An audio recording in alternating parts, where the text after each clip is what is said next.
Bueno, hola a todos. Yo soy Gracia Bañón, médico estético en Alicante y bueno, estoy encantada de poder impartir este webinar de un tema que además me apasiona y bueno, y deciros que voy a ser nueva docente de AMIR y bueno, me hace mucha ilusión porque fui alumna de su primera edición del máster y la verdad que al final mi vida se ha centrado en la medicina estética y estoy muy agradecida con AMIR por la oportunidad que me dio en aquel año.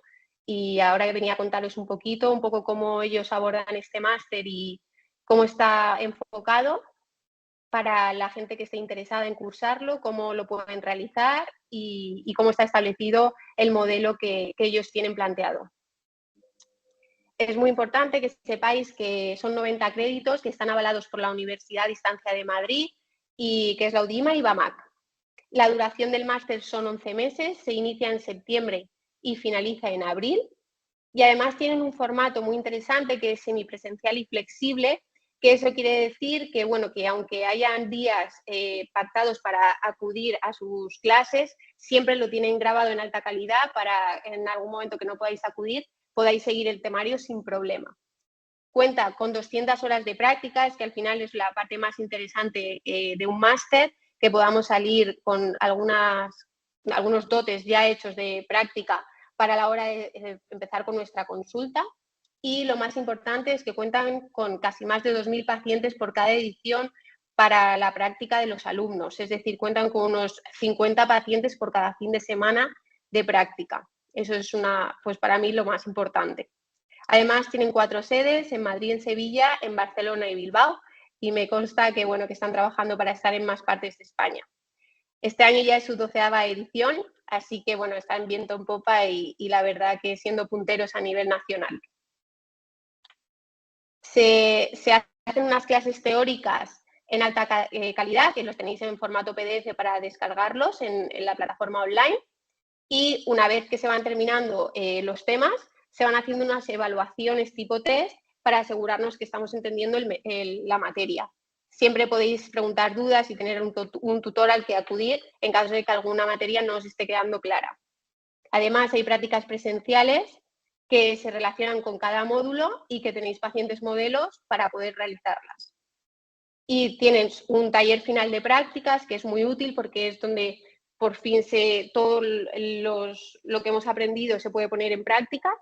Y finalmente un trabajo de fin de máster como se realiza a día de hoy en todos los másteres. Las prácticas se establecen de manera presencial, pero bueno, también existe posibilidad de verlas online, que esto también es muy útil por si algún día no se pudiese acudir, que tenemos siempre el material online para no perdernos.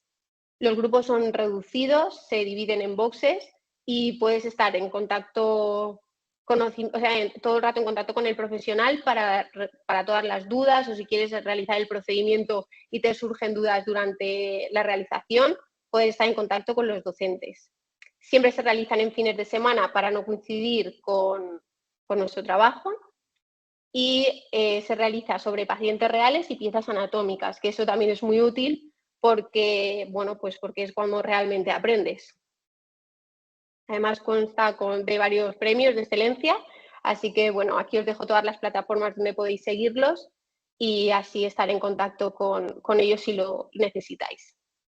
Y bueno, empezando con la ponencia, hoy vamos a hablar de efectos adversos en medicina estética y nos vamos a centrar en la parte de inyectables, porque bueno, podríamos estar hablando días y días de todos los tratamientos que hay hoy en día en medicina estética, pero hoy nos vamos a centrar en la parte de los inyectables. También tenemos parte de láser, también tenemos parte de otro tipo de procedimientos, pero bueno, hoy me parecía interesante empezar por esto y es algo que bueno, está día a día en las consultas, a mí me encanta y recibimos muchísimos pacientes de la zona de Levante con efectos adversos.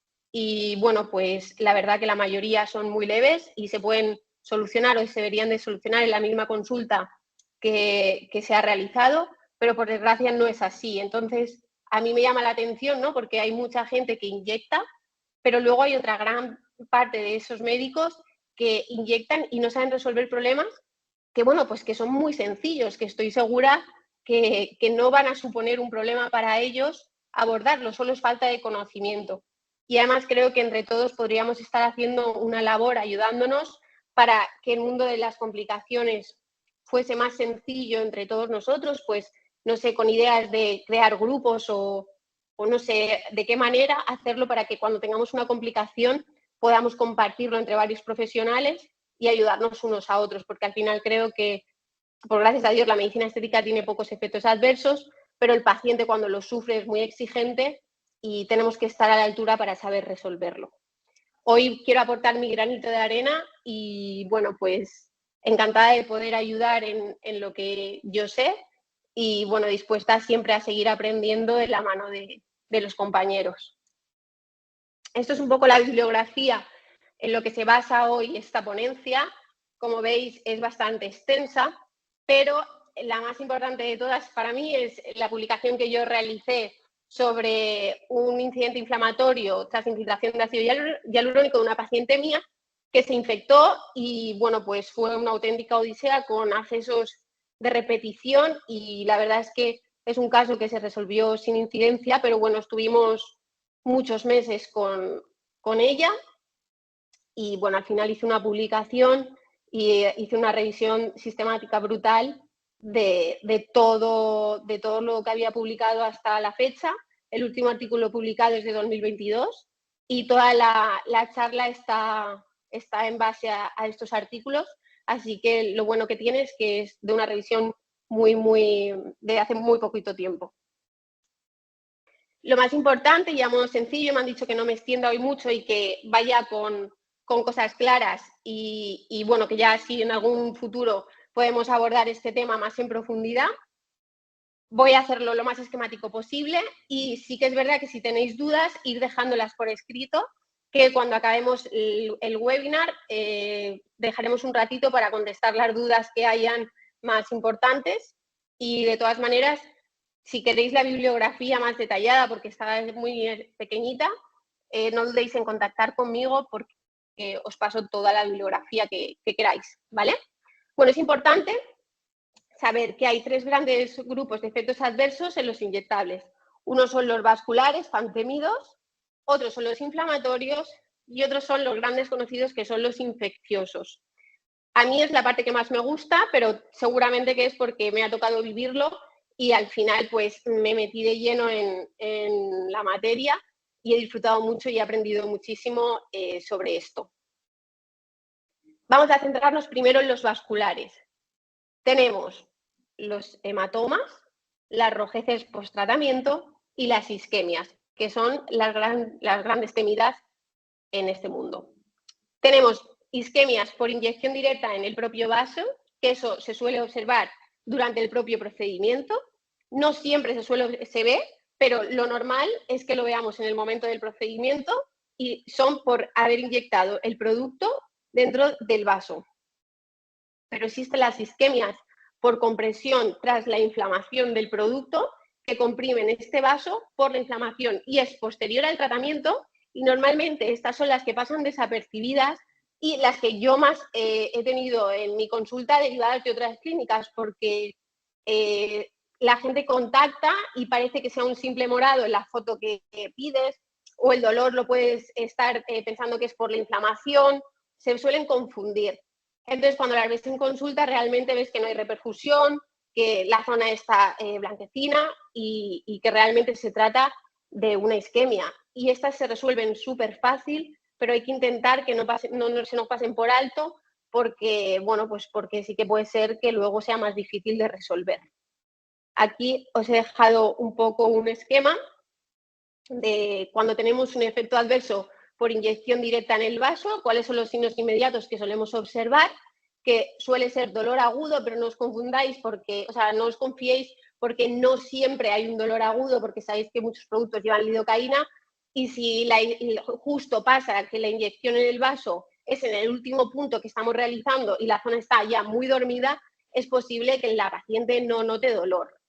Sí que vais a ver una palidez cutánea en el área, pero a veces tampoco es tan de vídeo o de libro como nos lo enseñan en los congresos, que a veces no es tan evidente, pero normalmente sí que suele ocurrir y es en el momento y se ve todo el alrededor de la zona del vaso blanquecina. Y además se genera un eritema. El tratamiento, en las últimas revisiones, consta de hialuronidasa cada hora hasta su resolución y suele recomendar mínimo 4 episodios. Es decir, ese paciente, después del evento adverso, va a estar en nuestra clínica con nosotros 4 horas mínimo y vamos a hacer un episodio de hialuronidasa cada hora. Además, se asociará al tratamiento prednisona a dosis altas y en las nuevas guías ya no recomiendan la utilización de vasodilatadores, ni cámara hiperbárica, ni antiagregantes. Simplemente centrarnos con la hialuronidasa y con la prednisona, con el corticoide. Estos serían los 2 tratamientos de elección. ¿Cuál es el protocolo de uso de hialuronidasa? Pues sabéis, bueno, ahora se está regulando, quieren hacer que todas las hialuronidasas tengan dosis equivalentes, pero hasta el momento, pues cada hialuronidasa formulada en sitios distintos, no podíamos tener la regla de una unidad de hialuronidasa es equivalente en todas las partes del mundo. Eso es lo que están intentando regular y que la verdad es que pues, nos viene fenomenal a todos para poder en las guías estar más orientados y tener más precisión a la hora de saber cuántas dosis necesitamos, pero aún así, bueno, pues saber cuando tenemos una necrosis, depende del tejido que estemos tratando y del producto y la reticulación que estemos utilizando, vamos a necesitar desde 450 hasta 1.500 unidades de hialuronidasa cada hora en cada área, o sea, en el área que está sucediendo. Por tanto, sigue siendo pues muy amplio el abanico de unidades, pero sí saber que, pues eso, en torno entre las 500 y las 1.000 unidades de hialuronidasa sí que vamos a necesitar para tratar y cada hora. Por tanto, vamos a tener la necesidad de tener en la clínica bastante hialuronidasa para estar seguros. Y esto también se está regularizando ahora bueno, la SEME lo ha estado publicando para poder tener de manera pues más segura y reglada por la farmacia la hialuronidasa a nosotros para, bueno, pues para un uso y estar más seguros, claro. No es lo mismo que si tenemos que utilizar la hialuronidasa para diluir pues un defecto estético o un acúmulo de producto, que aquí las unidades, como veis, son muchísimo más bajas y está basado en una reticulación de 20 miligramos mililitro. Bueno, pues es un poco la media y por la que se han hecho todas las guías. Y además se recomienda hacer un test previo de hialuronidasa en la muñeca y esperar 30 minutos. En caso de urgencia y ver que has hecho una isquemia en el vaso, no hay que hacer la prueba. Y la pregunta que nos hemos hecho durante mucho tiempo es ¿cuántas unidades son suficientes para que la prueba sea determinante? Es decir, a lo mejor me estoy quedando corta en unidades y por eso la paciente no tiene la reacción a la hialuronidasa y cuando me pongo a ponerle para diluirle un labio, me hace la reacción, ¿no? Bueno, pues en la guía que os comentaba de 2022, que os puedo pasar, que además es un artículo súper interesante, recomienda poner 20 unidades en muñeca y esperar unos 30 minutos. Esta es la guía de dilución, como os lo explica, que es bastante interesante, y os dice cómo diluir según lo que queramos hacer. Si queremos hacer una oclusión vascular, pues diluir los 1.500 en 2 mililitros. Si es por un nódulo tardío, en 5 mililitros. Si es para diluir defectos estéticos, hasta 10 mililitros. Entonces, bueno, pues como podéis ver, las unidades cambian mucho según la dilución y esta es la guía que a mí más me ha gustado de todo lo que he revisado. Pero bueno, que hay muchísimas. Aún así, yo creo que esto ahora irá mejorando y que podemos entre todos hacer un protocolo mucho más definido con la regularización de la hialuronidasa en las clínicas. Vamos a pasar a los efectos adversos inflamatorios. Tenemos 2 grandes grupos, la inflamación inmediata y las inflamaciones tardías, que son las que nos vuelven un poco locos a todos. Como inmediatos tenemos inflamación en el propio lugar de la inyección por efecto del pinchacito o edema, que puede generar, hay pacientes que inflaman muchísimo más que otras, pero bueno, estos la verdad es que no nos tienen que preocupar y normalmente se resuelven solos. Vamos a centrarnos en los tardíos, ¿vale? Esto es lo más interesante. Tenemos 3 grandes grupos de inflamaciones tardías. Los nódulos, los granulomas y los acúmulos de producto. Los que más nos tienen que preocupar son los nódulos y los granulomas, porque los acúmulos de producto ya hemos visto cómo se pueden abordar y cómo los podemos disolver. Pero es importante que mucha gente piensa que tiene un acúmulo de producto, es una bolita masajeada y ya está, y no es así, es un granuloma o un nódulo. Y para ello, la ecografía puede ser un gran aliado para ayudarnos a saber exactamente a qué nos estamos enfrentando. Y es súper sencillo de ver y la verdad es que puede ser una herramienta fundamental a la hora de decidir el tratamiento. En cuanto a los nódulos, se está viendo que muchas guías ahora lo quieren relacionar con la hipersensibilidad tipo 4 y con los biofilms, ¿vale? Entonces, ahí hay un poco que según la guía que leas, te van diciendo que es un poco por el sistema inmune del paciente, por una hipersensibilidad tipo 4, pero hay otra corriente que lo que está enfocando es que muchos nódulos que se piensan que es porque el paciente ha inflamado, porque genera un rechazo al producto y realmente lo que se ha visto es que no hubo una asepsia adecuada en el procedimiento y han habido bacterias de crecimiento lento y en muy poquita cantidad que con el tiempo van haciendo biofilms y conforme pasa el tiempo al final generan el nódulo y son nódulos muy complicados de tratar porque realmente son infecciosos y requieren de tratamiento antibiótico que no se le da al paciente.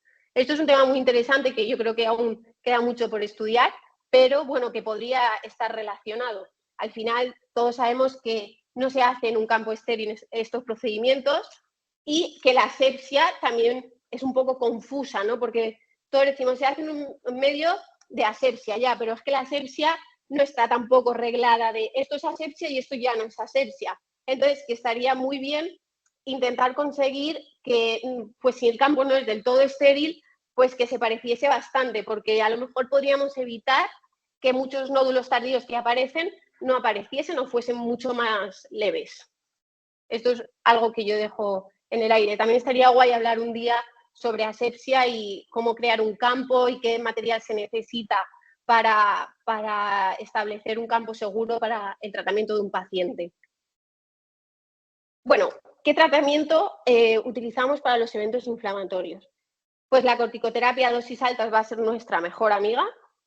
Si se sospecha de un posible origen infeccioso, por ejemplo, pacientes que vienen a la consulta siempre muy maquilladas y tú le dices, mira, no te puedes maquillar en 24 horas y te dice, uy, imposible. Y dices, pero vamos a ver, ¿cómo que imposible? Si te acabo de inyectar. No, yo mañana tengo una reunión y te dices, mira, es que no te puedes maquillar. Sí, bueno, vale, pues no me maquillo, vale. Esa paciente tienes una alta sospecha que mañana por la mañana se va a maquillar. Si luego viene con una inflamación que está un poco rojo, que no parece mucho, pero hay una alta sospecha de que ha podido estar infectada la paciente, hay que añadir el antibiótico, ¿vale? Si tras la resolución del caso de un nódulo o un granuloma, que los granulomas suelen ser más provocados por productos de estimuladores del colágeno que han tenido, pues no se han dejado el trazado lineal o ha habido demasiado producto, se ha puesto demasiada cantidad en una misma sesión, puede generar granulomas. Si tras la resolución de un caso, tanto de un nódulo como de un granuloma, puede persistir acúmulo de producto o con la eco ya vemos que es un nódulo frío, que no tiene sospecha de que se esté generando ningún acceso, es muy importante que se descarte la infección, se puede diluir con hialuronidasa en caso de que sea hialurónico y en caso de que sean estimuladores del colágeno, se está viendo que con inyección tanto de corticoide o incluso de suero puede mejorar. Pero, insisto, solamente se puede realizar este procedimiento si hemos descartado por completo que sea infeccioso. Sabéis que si pinchamos hialuronidasa o corticoide una lesión infecciosa puede empeorar la situación bastante, ¿vale? Bueno, y ya por último, vamos a pasar al módulo de infecciosos. Ya os he dicho que este es el que más me gusta y el que seguramente más tiempo le dediquemos. ¿Qué tipos de infecciones nos podemos encontrar en una paciente que se acaba de inyectar? Pues lo más normal es que se pueda producir una foliculitis. Esto se suele tratar o con cremas antibióticas o con algún jabón que tenga salicílico y suelen resolverse bastante bien. Pero también podemos encontrarnos con erisipela, celulitis, abscesos o los nódulos tardíos que dicen las nuevas guías, que son biofilms de bacterias de crecimiento lento que finalmente nos generan un nódulo, y no es un nódulo por rechazo ni por el sistema inmune, sino por infección, ¿vale? ¿Cuáles son los principales causantes de estos procesos infecciosos? Pues normalmente el Staphylococcus aureus o el Streptococcus pyogenes. Y los causantes menos frecuentes son los enterococos y las micobacterias. El caso que tuve yo es una paciente que se infectó por micobacterias porque al salir de la consulta se fue a una frutería y compró melones y tocó todos los melones para ver cuál es el que estaba en mejor estado y después automáticamente se tocó la cara con las manos. Entonces, pues bueno, costó mucho dar con el diagnóstico, pero cuando conseguimos saber lo que era, el tratamiento antibiótico fue dirigido hacia ellas y mejoró. Pero claro, al principio pues sospechas que pueda ser o causado por la inyección o causado por el campo y bueno, pues abordas el tratamiento pues que crees que podría ser más frecuente. Staphylococcus aureus. Sabéis que es una bacteria anaerobia facultativa, gram positiva, genera abscesos y hay algunas resistentes a la meticilina. Algunos pacientes son portadores nasales y, bueno, pues esto es importante tenerlo en cuenta. Hay médicos y compañeros que dicen que cuando terminan un full face siempre terminan pasando una clorexidina por las fosas nasales. Bueno, no sé yo qué evidencia tiene, pero bueno, que ya se está concienciando que en la fosa nasal pues desinfectar no está de más. Y el tratamiento de elección para Staphylococcus aureus es el Aumentin, la amoxicilina clavulánica. El Streptococcus pyogenes también es un beta hemolítico del grupo A, pueden contagiarse por contacto directo con secreciones nasales también y sigue siendo el tratamiento de elección la amoxicilina clavulánico.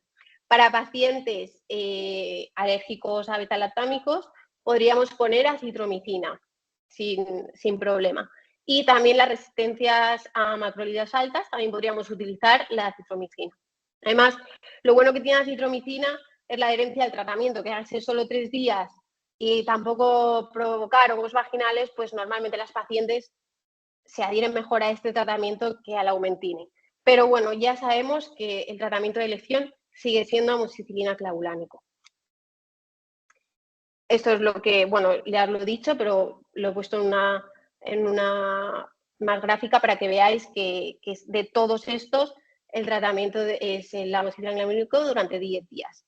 Excepto, ahora veréis, en los abscesos que sospechemos más cosas. Vamos a centrarnos en ellos. Aquí hay una eterna lucha con los abscesos porque, claro, lo ideal sería coger un cultivo del material antes de haber pautado un tratamiento antibiótico. Pero claro, nosotros normalmente empezamos a ver esa paciente antes de que podamos coger un cultivo del absceso. Es decir, primero empieza con una inflamación muy llamativa, tú ya empiezas a sospechar una infección y nadie esperamos a que esa infección evolucione a un absceso para poder extraer muestra. Entonces, ¿qué pasa? Pues que siempre luego la muestra no sirve, el cultivo no nos es útil. Pero bueno, en caso de que llegue un paciente ya bastante pasado a nuestra consulta con una infección y ya veamos que podemos coger muestra, antes de empezar con el antibiótico, drenar y coger y mandar a cultivarlo, porque es una información que nos va a ayudar muchísimo y os va a ayudar a cortar el proceso de recuperación y la paciente lo va a agradecer y al final cada vez que ese paciente llega a la consulta pues es una sensación horrible para nosotros y para el paciente también, y si conseguimos ponerle nombre y apellidos a lo que está ocasionando este problema, pues nos facilita a todos el proceso, eso está claro. Pero como normalmente no suele pasar, si ponemos antibiótico, ya, el cultivo no va a ser útil porque ya hemos puesto antibioterapia y el absceso no mejora, incluso aparecen otros abscesos y la paciente no presenta fiebre ni dolor, el cultivo no nos ha sido útil, como he dicho, la posibilidad de que este absceso esté siendo causado por micobacterias es muy alta. Entonces, el tratamiento más oportuno es un macrólido con una quinolona para este caso. Además, yo cuando cambié el tratamiento, la mejoría fue instantánea. En 24 horas todo mejoró muchísimo.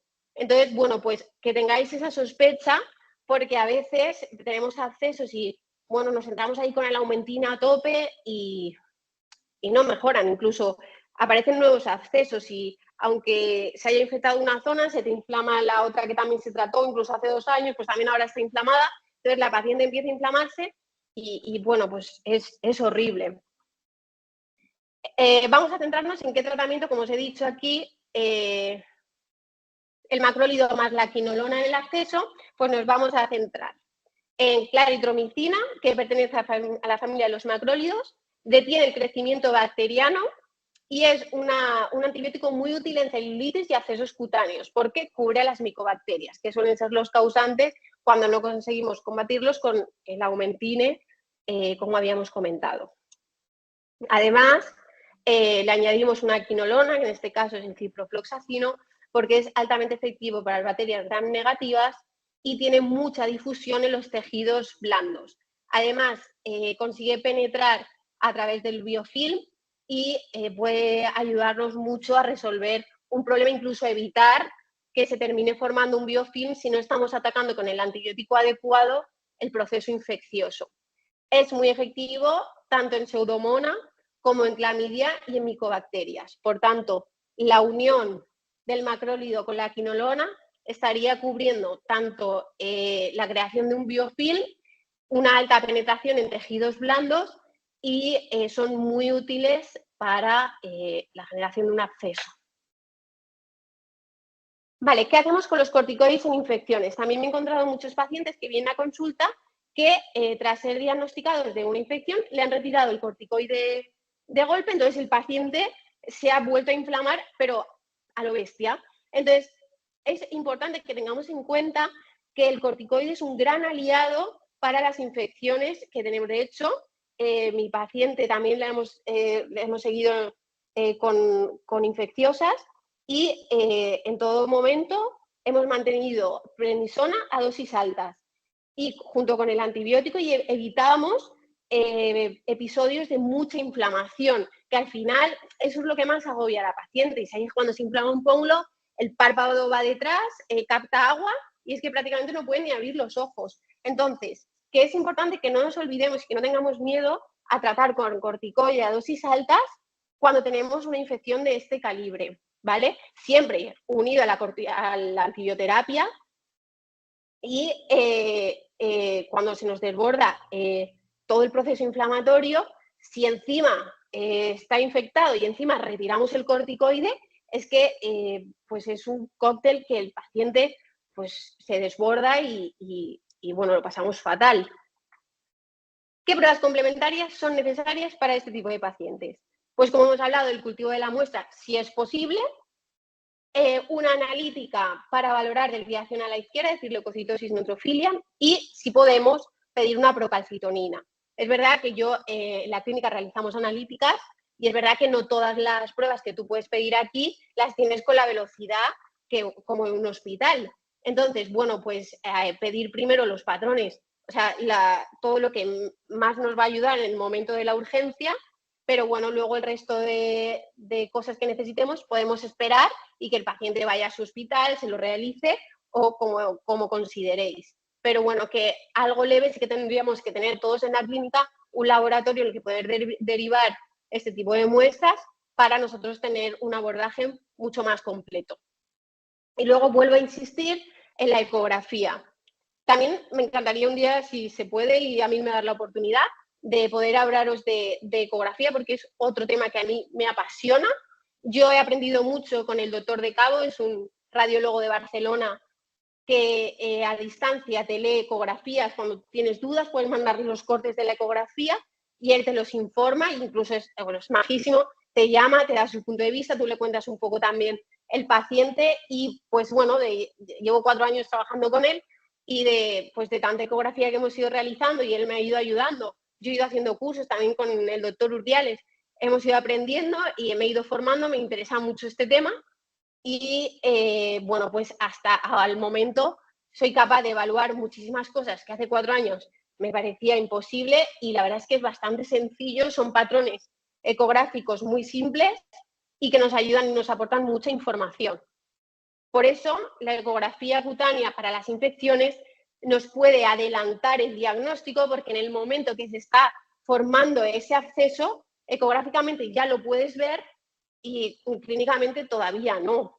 Entonces, creo que vuelve a ser otra herramienta fundamental para los efectos adversos infecciosos y no solo para los inflamatorios. Bueno, creo que para todos, pero bueno, que aquí pues me gustaría incidir en esto porque yo pude ver también la formación del segundo acceso, que fue la pesadilla, muy pronto y fue por eso, por poder utilizar la ecografía cutánea. Vamos a centrarnos en 3 conclusiones que me parecen muy importantes. Es la primera, intentar no dar antibiótico empírico si sospechamos poder hacer un cultivo en el momento que el paciente acude a la consulta. Para iniciar antibioterapia empírica, porque no se puede hacer un cultivo, podemos poner la amoxicilina clavulánico y cuando confirmemos una infección se puede añadir clindamicina por este efecto antiinflamatorio tan potente que tiene y además la inhibición de síntesis bacteriana para evitar el biofilm. Esto es el caso que no os he explicado, pero que cuando nosotros tenemos un acceso, yo os he contado el acceso que no mejora con el tratamiento y que al final tenemos que cambiar a un macrolido y una quinolona porque no está funcionando nada con el Augmentine. Pero, sin embargo, si sí que tenemos un acceso que está evolucionando bien, pero tiene mucho componente inflamatorio y queremos añadirle la clindamicina, nos va a ayudar y a cortar el tiempo de curación. Muy útil. Además, si persiste la infección y genera accesos no controlados con este antibiótico, pues lo que hemos hablado, cambiar a quinolona más macrólido por una mayor difusión al tejido blando y siendo lo más efectivo para este otro tipo de bacteria. Luego, 2 puntos importantes también, que a veces son reacciones cruzadas, habéis oído hablar de esto seguro, y es que cuando tenemos una infección del tracto urinario, se inflama el labio. O cuando el paciente va a realizarse una cirugía al dentista, también tiene de momento una inflamación de los pómulos o el hialurónico pues genera un efecto adverso. Esto es muy importante tenerlo muy claro en la historia clínica que le realizamos porque nos puede orientar hacia qué antibiótico va a ser más efectivo para tratar este efecto adverso. Y no quiere decir que el hialurónico se haya infectado, sino quiere decir que su propia infección nos está generando una inflamación en nuestro hialurónico. Sabéis que el hialurónico está envuelto en una membrana de polisacáridos, que es el mismo polisacárido que tienen algunas bacterias. Por tanto, nuestro cuerpo cuando está reaccionando ante una infección puede de un primer momento inflamar el hialurónico pensando que puede tratarse de algo infeccioso y una vez que descubre que no lo es, baja la infección y todo se vuelve a normalizar. Por tanto, si tenemos una infección en el tracto urinario, va a ser mucho más útil si ponemos el ciprofloxacino al paciente y, sin embargo, si se trata de una patología dental o el paciente os cuenta que ha tenido un flemón o algo que tenga que ver más con la patología de la boca, es mejor poner amoxicilina clavulánico para este proceso inflamatorio.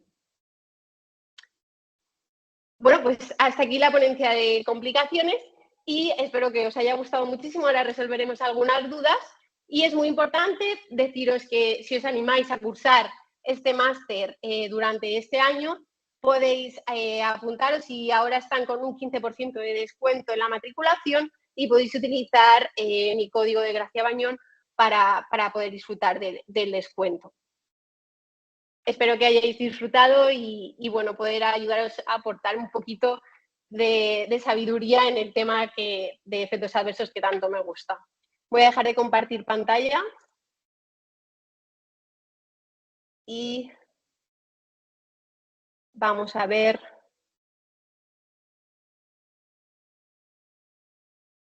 si tenéis alguna duda, podéis escribir. No sé si es que no hay. o si no lo estoy haciendo yo bien. Voy a preguntar.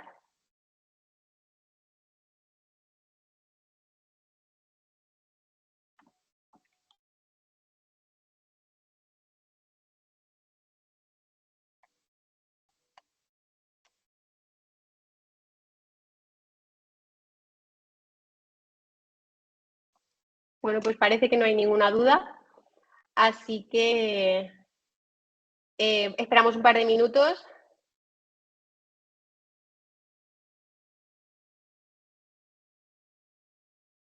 Gracias a vosotros y de verdad que, bueno, aquí me dicen, excelente doctora, gracias por la presentación.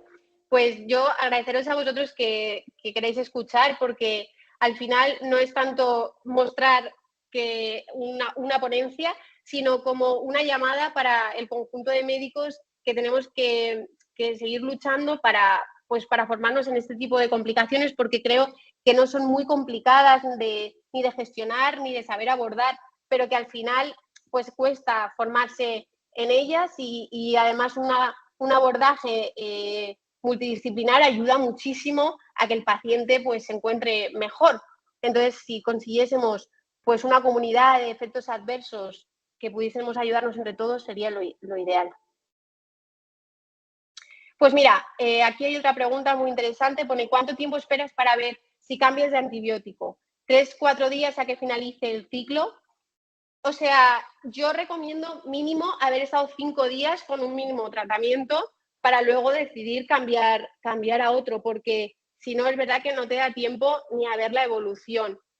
Pero también es verdad que sabéis que en medicina pues no hay nada que puedas asegurar a un día exacto. Vais a ver claramente cuando un antibiótico, si se desborda el paciente a los 3 días del tratamiento antibiótico, o vas a añadir la clindamicina, como hemos hablado, para ayudar a bajar ese efecto inflamatorio y evitar el biofilm, o vas a cambiar directamente al macrólido y quinolona. Yo creo que al final vosotros vais a tener que ser los que decidáis hacer este abordaje. Luego me dicen, me encanta que me preguntéis, esa es la parte que más me gusta de las charlas. Disculpe, doctora, ¿será que puede compartir el contacto del doctor que surgió para la ecografía cutánea? Pues bien, él se llama Doctor de Cabo y está en Barcelona. Es encantador. Yo de verdad que os recomiendo que habléis con él porque tiene un sistema muy, muy fácil y un apoyo muy grande para las clínicas. Luego, aquí tengo una duda de 5 o 6 líneas. Voy a leerla un momento. Enhorabuena por tu sesión, más así, por favor, necesitamos más formaciones en este campo. Desde luego que sí, yo también, o sea, que esto es algo que necesitamos todos. Por eso yo en el momento que tuve esta complicación me metí de lleno en el tema y al final pues sacar la parte positiva de que te pase algo tan desagradable ha sido pues sentirme tan segura ahora con la mayoría de pacientes que llegan a la consulta con algún problema. Dice que tiene una paciente que ha cursado con un efecto adverso en mentón tras administración de 3 mililitros de Volux. Es importante que no habléis de 3 viales de Volux porque al final no son viales las jeringas de hialurónico. Los viales son el Botox, pero el ácido hialurónico viene en jeringas. Entonces podemos hablar de 3 mililitros de Volux o 3 jeringas de Volux, pero 3 viales no es el caso. Le indiqué pauta de aumentina más clinda y dosis altas de corticoides. Mejoró la inflamación, pero no la infección. Intenté retirar corticoides, pero aumentaba la inflamación. Efectivamente, esto es lo que hablaba en la charla, que cuando bajáis los corticoides porque está infectado, claro, se desborda el proceso inflamatorio. Entonces, pues el paciente lo percibe como un empeoramiento muy grande de la situación. Cambié a macrólido y quinolona, pero tampoco se solucionó. Menuda movida tuviste, hija. Administré hialuronidasa y mejoró parcialmente, pero surgían nodulitos nuevos. Inyecté corticoide intralesional y con eso parece que va mejorando. Aún está en vías de resolución. ¿Qué me recomiendas? Pues a ver, me falta muchísima información en este caso. Para este tipo de cosas son las que yo estoy diciendo que todos hemos tenido o vamos a tener algún paciente que nos encantaría poder estar comentando con otro profesional o sentirnos apoyados en el camino. Entonces, me encantaría, pues, si quieres, Pilar, puedes ponerte en contacto conmigo y me explicas un poco más sobre este caso y yo todo lo que pueda intento ayudarte, porque es verdad que creo que podemos hacer que mejore. Pero bueno, seguro que también tus conocimientos sobre la paciente me aportan a mí y yo puedo aportarte a ti, podemos valorar hacer una ecografía, no sé dónde está esta paciente, pero bueno, que intentar apoyarte y hablar del caso que tienes, pero necesito muchísimo más datos. Pero bueno, esto sería un manejo perfecto. A simple vista, ¿no? Es una paciente que se inflama, empiezas con corticoides, puedes sospechar infección, le añades aumentine con clindamicina, bajas el corticoide porque confirmas la infección y la inflamación ha mejorado, brota la inflamación porque has quitado el corticoide, que es lo que hemos hablado en la charla, que mejor no hacer. Y luego, si no mejora, cambiar a macrólido con un quinolona. O sea, es que está de libro, vaya. Luego, cuando tú has administrado hialuronidasa, por ejemplo, yo ahí tan pronto no hubiese administrado la hialuronidasa, porque como os he comentado, es mucho mejor esperar a asegurarnos que ya no hay infección para diluir. Ahora bien, siempre hay algún caso en el que hay que hacerlo, porque no hay manera de que se resuelva. Y dice que a pesar de la hialuronidasa salen nodulitos nuevos. Es que, claro, nodulitos no tienen por qué ser infecciones. Entonces, esto hay que hablarlo mejor y que me expliques mejor el caso. Si quieres, ponte en contacto conmigo y lo hablamos. ¿Alguna duda más? ¿Algo que queréis preguntar? Muy buena pregunta. Mira, ¿cómo identificar en un primer momento si se trata de una infección o una simple inflamación? Pues bueno, o si tienes dudas, puedes poner directamente prednisona o antibiótico. A ver, es lo que hablábamos. En primer lugar, siempre es valorar al paciente presencial, porque por fotos pueden haber muchísimas dudas y yo lo veo que en muchas clínicas la han abordado de manera por foto porque el médico hasta la semana siguiente no va a esa clínica, entonces el paciente se queda una semana esperando y solo la valora por foto y por foto no se veía. Entonces yo recomiendo que en la medida de lo posible veáis al paciente enseguida. Valoramos. Si hay signos infecciosos, pues está rojo, caliente, la paciente tiene mal estado general, valorar todos estos conjuntos. O la paciente sospecha que se ha maquillado, la paciente no ha llevado una higiene adecuada, la paciente es súper deportista y sabes que no se ha esperado hacer deporte lo que ha necesitado. Todos estos son un conjunto de cosas que te hacen tomar la decisión de sospechar la infección. Entonces, añadirle de primeras antibiótico con corticoide. Si no sospechas una infección y ves que es una inflamación que no tiene signos de alarma, pues puedes empezar solo con el corticoide y a las 24 horas volver a valorar para ver evolución. Yo aquí, bueno, no sé si es que soy una exagerada, pero me gusta evaluar a los pacientes cada 24 horas cuando estamos en un efecto adverso activo. Y hasta ahora me ha ido bien porque tú hoy puedes tomar una decisión, pero en 24 horas la clínica del paciente ha podido dar un giro de 180 grados y tener que cambiar el abordaje terapéutico. Entonces, creo que el seguimiento estrecho del paciente es fundamental en estos casos.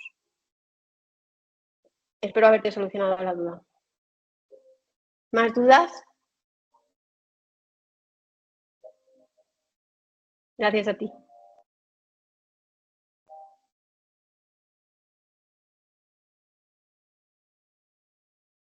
Venga, animaros a preguntar, que de verdad que yo creo que eso nos enriquece a todos.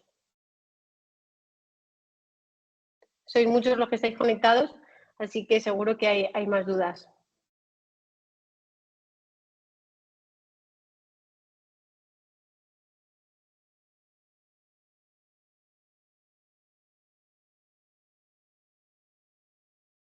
Luego, es muy guay también cuando aprendéis con ecografía, porque muchos pacientes que vienen a pincharse, ellos dicen que no llevan nada. No, yo no llevo nada, no me he pinchado nunca, nada. O sea, estáis viendo en la consulta que no es verdad, o sea, que el paciente lleva producto y no sabemos bien por qué no nos lo quieren contar, pero es que a mí me pasa y bastante más de lo que me podría imaginar. Entonces, una manera muy profesional de abordar este tipo de paciente es diciéndole, vale, bueno, pues no te preocupes porque antes de yo hacerte ningún tratamiento me gusta tener una ecografía completa del rostro para valorar todas las capas de la piel y un poco saber si tenemos algo a tener en cuenta. Entonces, ahí muchos pacientes te dicen, bueno, es que creo que hace 15 o 20 años sí que me pusieron un producto, pero bueno, es que eso ya se me debe de haber absorbido. Y sabemos de sobra que lo que se pincharon hace 15 o 20 años no se absorbe. Entonces, cuando haces la ecografía, es muy fácil detectar tanto la silicona líquida como los biopolímeros, como el metacrilato, como el hialurónico. Entonces, es tan diferente los patrones de cada producto que llevan inyectado que es muy fácil identificarlo. Entonces, para nosotros es de muy gran ayuda también tener la ecografía para este tipo de paciente que pones el ecógrafo y dices, si es que, o sea, yo he tenido labios que he puesto el ecógrafo y no, o sea, no llego a ver el diente con el ecógrafo del producto que llevan puesto. Y me han dicho que no se llevaba nada, ¿sabes? O sea, es que esto pasa. Y creo que ahí también la ecografía es muy útil. Para la foliculitis, a ver, el antibiótico tópico está bien, pero es verdad que si tienes una foliculitis notoria, yo sí que pondría la clindamicina también oral, ¿eh? O, bueno, ya podéis, es que claro, aquí depende también del paciente, si la paciente tiene acné, si no tiene acné, pero bueno, que sí que se podría abordar con la clinda oral también.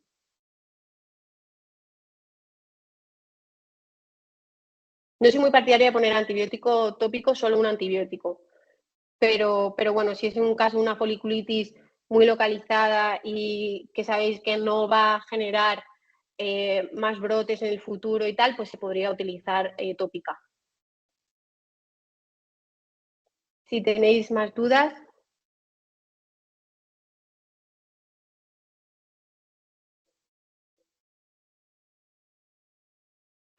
Otro tema, bueno, yo claro, si empiezo, pues no paro. Otro tema que no hemos hablado es la infección viral, los herpes. Esto también hay que tener en cuenta, y también sería para otra charla completa, un poco cómo abordamos un paciente que tiene reactivaciones de herpes cada vez que se pincha. Entonces, aquí no hay tampoco no hay ninguna metodología establecida de cuánto tiempo ha tenido que pasar desde el último herpes para que yo pueda inyectar, o cuánto tiempo ha tenido que pasar desde el último herpes para que yo tenga que añadirle el Valtrex o el Valaciclovir preventivo o no, ¿no? Aquí también es un campo por el que también podríamos establecer unos protocolos, pero sí que es verdad que lo que está claro es que si el paciente ha tenido un herpes en el último mes, habría que cubrir con antivirales para realizar un tratamiento de labios, si el herpes simple es en labios, porque si no, tenemos muchísima posibilidad de que se reactive. Y también otra manera de abordarlo es, si hace más de 3 meses que no han tenido herpes, simplemente si se activa, dar la medicación y si no, no. Pero bueno, que ya digo que aquí también habría que generar un protocolo de actuación.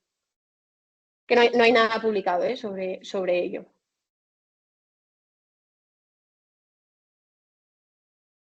¿Alguna duda más?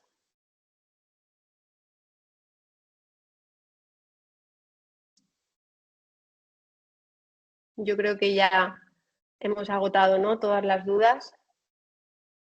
Bueno, deciros bueno, que aquí me tenéis, que si necesitáis en cualquier momento ayuda y bueno, y también a través de AMIR, que luchan también mucho por la formación vuestra y que para una medicina estética segura y de calidad, que al final es lo que nos interesa a todos, porque si una medicina estética está bien hecha, nos beneficia a todo el sector, y una medicina estética imprudente o insegura nos perjudica también a todos. Entonces, creo que tenemos que seguir luchando por ser una comunidad que prioriza la seguridad y el del paciente y la medicina antes que la estética en todo momento. Así que aquí tenemos que seguir luchando y yo creo que AMIR está de nuestro lado. Bueno, veo que ya no hay más preguntas. Voy a contestar una preguntita que había al principio, que ponía, ¿el título sale como propio o título oficial? El título, como he dicho al principio de la charla, es propio y está avalado por la UDIMA, para los que necesitéis saberlo, ¿vale? Que me lo ha preguntado una doctora y que al principio no le he contestado, que lo estaba viendo ahora. Bueno, pues yo creo que ya está, que ha sido un placer poder estar hoy con vosotros y nada, espero que sea la primera de muchas. Un saludo y nada, buenas noches a todos.